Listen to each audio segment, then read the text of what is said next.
Two stories that have appeared on the Galnet News Feed this week have revealed why the newly discovered Radicoida Unica plant is so important and what changes it might be bringing to the game. In this video we'll break down everything we now know and take a look at what it might mean for operations. This week saw the publishing of a rather peculiar news story to the in-game Galnet News Feed. The story, entitled Ventura Transformation Video Goes Viral, concerns itself with an in-universe video created by an action movie celebrity called William Big Bill Ventura, who, after leading a somewhat cliched celebrity party lifestyle, had become unhappy with the physical appearance that inevitably results from all that partying. In the news piece, Ventura claims that a new fitness regime he's adopted over the last year has led to his transformative reappearance as someone who now has high energy levels and is, in the words of the article, lean, fit and strong. The article also randomly mentions that Ventura wants to hike across the rainforests of the planet Lave in support of ongoing conservation efforts there. William Big Bill Ventura is not someone who has been mentioned in the annals of Galnet before at any time in the past, and there is no other real substance to the Galnet piece. Does that then mean that this story is just filler or fluff? There was a time in the dark and murky history of Elite Dangerous where Galnet was completely full of meaningless fluff pieces that had no bearing on what was happening in the game and merely served as texture and colour for the game universe itself. In August of 2019, Frontier announced that Galnet would be scaling back and would no longer publish the fluff articles. Instead, any stories appearing on Galnet would essentially only focus on in-game activities or actual narrative developments. And indeed, since those days, that has indeed been the case, and as such, it's generally been wielded in that regard to great effect. Whilst it might not at first appear that the Ventura story has any significant meat and potatoes to it, FDev will often use stories as a kind of narrative breadcrumb to introduce new elements or as a bridge to open up a new pathway with some future significance that might not be immediately apparent. So if the Ventura story isn't just meaningless fluff, what is it actually about? If you distill the story down, it essentially carries two main ingredients. Firstly, the return to health and fitness of Mr. Ventura via an apparent fitness regime, and secondly, his expressed desire to hike through the forests of the planet Lave. Let's address that second point first.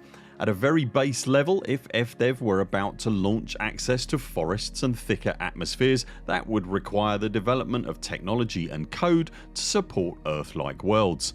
If they were developing something of that magnitude, the hype train would already be running, and importantly, we'd see external signs of a massive scale up in resources. Instead, Frontier's recent earnings call confirmed that Elite is actually maintained by a relatively small development team, especially for a game of this size.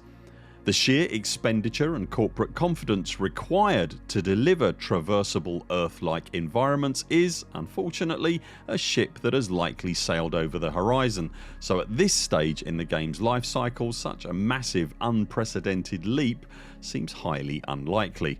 I would of course love to be wrong. So what of Mr. Ventura's sudden fitness and trim appearance? What breadcrumbs can we draw from that? There is only really one big narrative thread hanging in the Elite Dangerous galaxy at the moment, and that is all centred around the Radicoida Unica trees at the centre of the Power Play Enclave in HIP 87621. It was suggested on Galnet in November that the newly discovered alien plant may have pharmaceutical applications. So has Mr. Ventura perhaps been necking back an advanced preview of some sort of Radicoida extract, and we're not looking at a celebrity with a genuine exercise regime, but instead a form of advanced 34th century space Ozempic? That does strike me personally as a lot more likely, but the question remains then, if we are looking at miraculous health benefits derived via biopharmaceutical means, then what is the logical in-game application of such a story thread, and how would it manifest in gameplay? As part of FDev's updates towards the tail end of last year, we saw significant changes in NPC on-foot combat behaviour. We also know that operations are the next big feature arriving this year, and that new arenas for on-foot combat are going to be a feature of that update. The only new arena FDev have spoken about publicly so far are megaship interiors, but those alone do present some problems with the current framework of on-foot combat in the game as we understand it. Most notably, operations are specifically geared as an experience for a team of 4, and we know from comments made by Frontiers developers that they're designed as roughly half-hour experiences. Again, as things stand, if you are shot and incapacitated right at the start of that experience, then your teammates will either need to wait while you travel back to the megaship to start your run again, or proceed without you, likely making the experience tougher for themselves, whilst also ensuring that you miss out entirely on the rest of the run. Just with that one example, it seems likely then that FDev would have to invent some kind of respawn mechanic to keep you in the operation and engaged with the game. When solving this problem for surface warfare, FDev chose to engage the services of a commercial entity who facilitates mercenary deployments into the conflict zone. So it is always possible that we might find ourselves on board a Frontline Solutions infiltration vessel deploying to a megaship that doesn't want us there. But getting an Uber to drop you at a Spec Ops mission somehow just doesn't sit right, and of course it doesn't address both the presence of Radicoida or the Ventura recovery conundrum. For this reason, our thoughts here initially went toward Radicoida introducing the ability to act as some sort of medic class, perhaps via a new spacesuit, and so, equipped, you'd find yourself reviving a downed teammate in the middle of a firefight, something many would argue the game has been sorely missing. It would certainly encourage cooperation whilst also solving the respawn problem. However, after another Galnet article was published just as we were putting this video together, as is so often the case, it seems FDev might have something entirely different in mind for the Radicoida Unica. The article this afternoon concerns itself with the results of a genetic level analysis of the plant and its ability to form symbiotic relationships with organisms that are exposed to it, further continuing that the compound derived from Radicoida has, in mice at least, improved their physical performance and reduced their thinking time in laboratory experiments.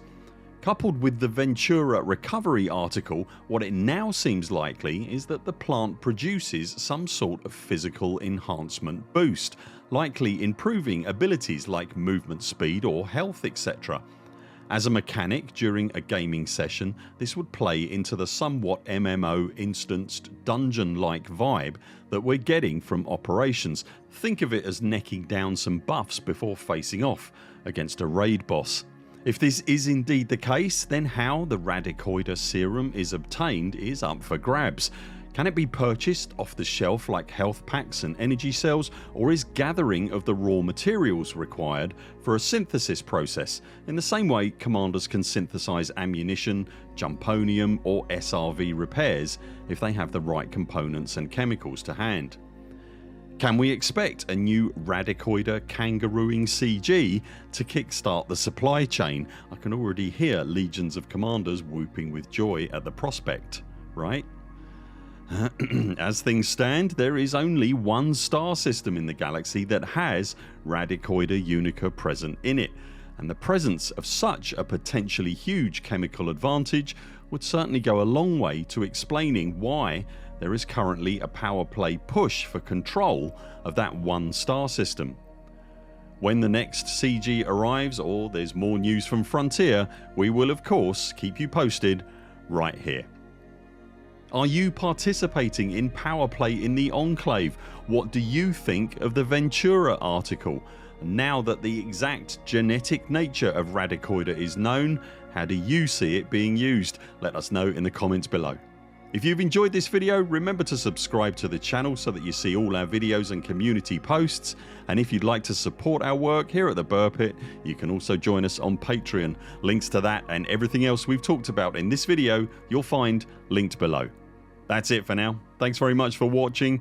We very much look forward to seeing you next time.